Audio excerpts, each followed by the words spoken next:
Hi there, everybody. For those of you who don't know me, my name is Kitt Shapiro.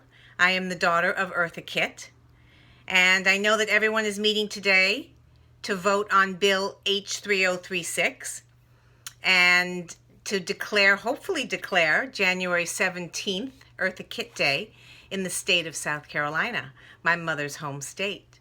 My mother was born in North South Carolina, and she would always say that she was just a cotton picker from South Carolina and talk about how difficult it was to pick a pound of cotton. My mother was truly of the earth, and for those of you familiar with her story, you might know that her time in the South as a young child was very difficult, and she was really mistreated, unfortunately, and was orphaned. But my mother used to say that she's taken all the manure that was thrown on her and she's used it as fertilizer. She had a resilience and a strength and a survival instinct that truly was of the earth, and she was so connected to nature and the environment. And she credits growing up in the South for that and learning about nature and the importance of how we're all connected and everything is important and has a purpose in this universe. I want to thank Gilda Cobb-Hunter for her tireless effort to get this bill before the Judiciary Committee. And I would like to also thank Sheldon Rice for his tireless devotion and unwielding passion for my mother, this bill, for me. I thank you, Sheldon. And thank you very much to the South Carolina Senate Judiciary Committee, all of you, for considering and hearing this bill today. You know, my mother really was a survivor, and she was very resilient.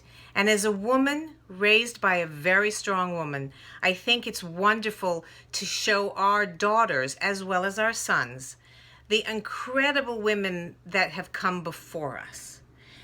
I am often amazed and touched by the comments that I get on Facebook and all the other social media pages that we are present on, talking about my mother's strength and her power and her elegance, and how women today, young women, 20, 30, who certainly weren't aware of her in my mother's heyday, but have heard the stories and have read her story and have listened to her music and listened to her interviews and have understood that my mother was a survivor and she was going to continue to keep going on no matter what obstacle or person or manure was thrown in her face. I want to thank the people of South Carolina for your devoted fanship, if that's a word, and the incredible support that I receive from everybody. I am just really, really honored. I wish I could be there in person, but I'm really honored to be able to thank you face to face, so to speak, virtually, for the time and your consideration. State Representative Gilda Cobb-Hunter, thank you so much. You've just been such a sweetheart and an incredible leader, another very strong woman, and they're so amazing. It's so good today to be able to talk about all the amazing women that we have in history and that we have in present day.